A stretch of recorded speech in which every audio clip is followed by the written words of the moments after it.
para muhibin banyak meninggalkan para habaib. Dari kejadian-kejadian yang dimana di dalam kejadian itu adanya keterlibatan peranan oknum habib, hingga secara otomatis kejadian ini berdampak besar, mempengaruhi, mengganggu, mengganggu kecintaannya para muhibin terhadap para habaib.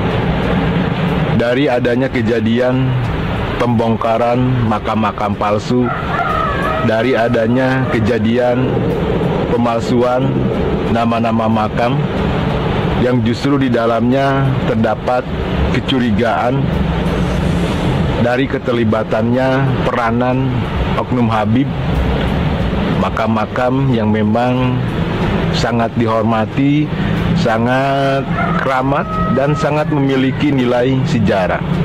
Dan dari adanya kejadian ceramah-ceramah yang memang kurang begitu bisa mewakili kesantunan, kisah-kisah yang terdapat di dalamnya yang selalu membicarakan leluhur-leluhurnya, dan dari nilai kebenaran dari kisah itu sendiri yang cukup dan sangat-sangat jauh untuk bisa kita yakini.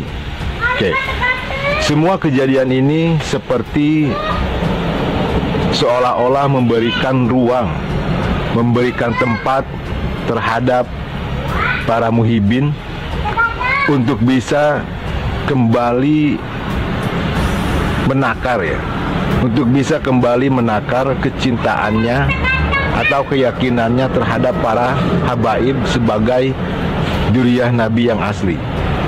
Dan kejadian ini juga seperti halnya menjadikan barometer untuk para muhibin. Jika kejadian ini terjadi lagi di masa yang mendatang, dengan peranan juga, dengan tetap melibatkan peranan adanya oknum habib, maka kita yakin lambat laun para muhibin itu sendiri akan membatalkan kecintaannya terhadap para habaib. Kita meyakini lambat laun para muhibin juga akan menakar kembali tentang keyakinannya terhadap para habaib sebagai dzurriyyah Nabi yang asli.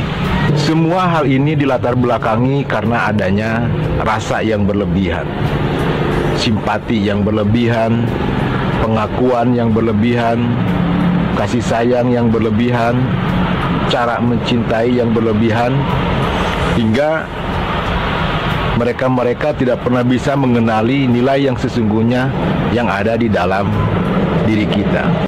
Good job! Indonesia tanah air beta, pusaka abadi nan jaya. Apa yang diucapkan oleh pria berkacamata itu dengan memakai baju adat itu rasional gak? Rasional dong. Satu kali lagi, kenapa saya menayangkan orang-orang yang baru, yang dia kemudian mengeluarkan analisisnya, supaya menjadi bukti bahwa sebetulnya publik secara diam-diam ataupun terang-terangan itu mencerna loh, mengamati loh. Jangan salah loh, jangan salah. Nggak seperti mereka, misal mereka kan ya itu aja sebetulnya, para pembelanya ya itu aja.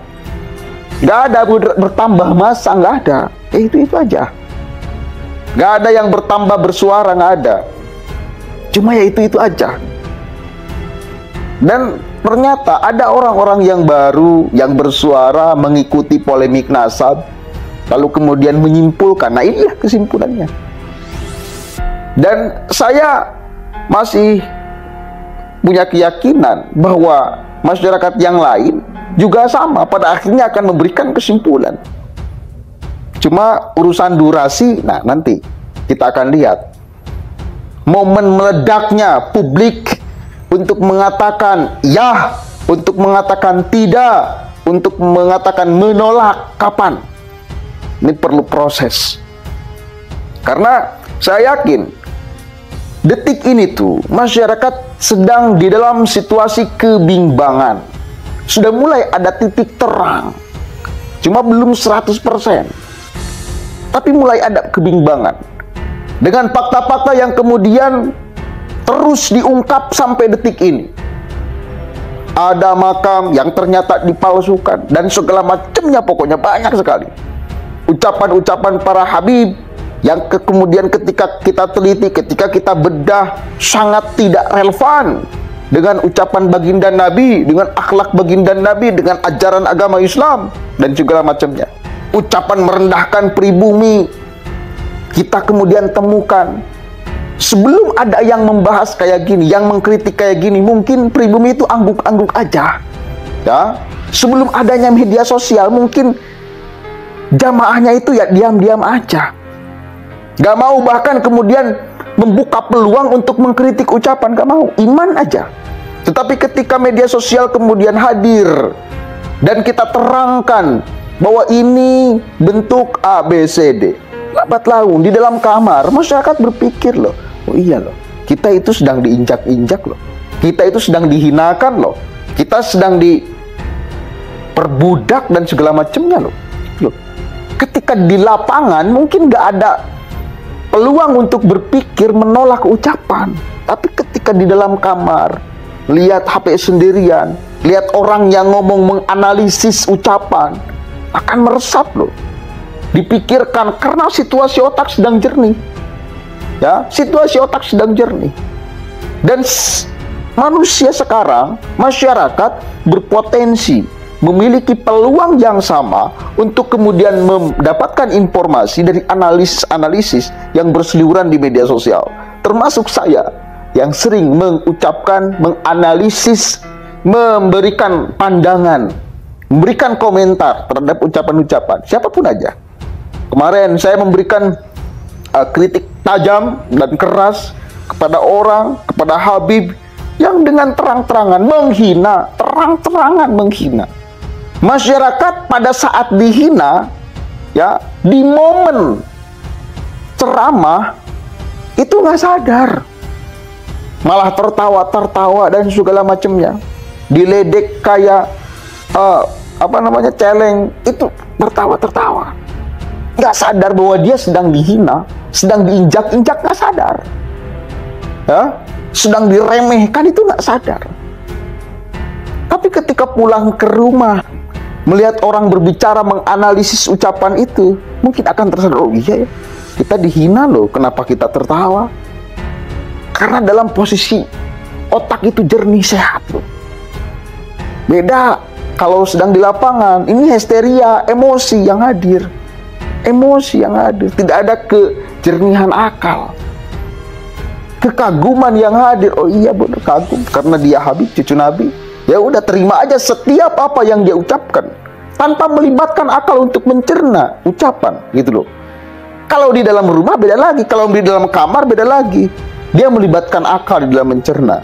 Ini penting sekali untuk kemudian kita pahami dan sadari serta sebarkan informasi-informasi kayak gini sebagai upaya pentransferan kesadaran dan pengaktifan kembali akal di dalam mencerna setiap apa yang diucapkan, begitu ya, dan mencerna fakta-fakta yang kita temui sampai detik ini, hingga pada akhirnya menghadirkan konklusi. Silahkan, masih mau percaya, masih mau mencium, menyembahnya, sementara Anda dihina, diremehkan, dilecehkan. Coba. 3 alasan masyarakat meninggalkan Habib. Memverifikasi ulang kecintaan masyarakat kepada Habib. Kenapa saya posting di sini? Karena dia orang baru. Saya baru lihat dia di YouTube. Nggak aneh kalau saya memberikan analisis, dan nggak aneh kalau Gus Fuad Pleret yang memberikan analisis. Karena publik sudah tahu dan kita sudah dicap oleh mereka sebagai orang yang dicap pro Kiai Imad dan menyetujui produk Kiai Imad, antitesis Kiai Imad. Silakan resapi dan renungkan. serta berikan kesimpulannya. Gunakan akal sehat ya, jangan emosional. Bahaya. Kalau Anda menggunakan emosional, nah mereka memanfaatkan emosional kalian. Kalau Anda menggunakan akal sehat, mereka akan terkapar. Indonesia sejak dulu kala tetap dipuja-puja bangsa.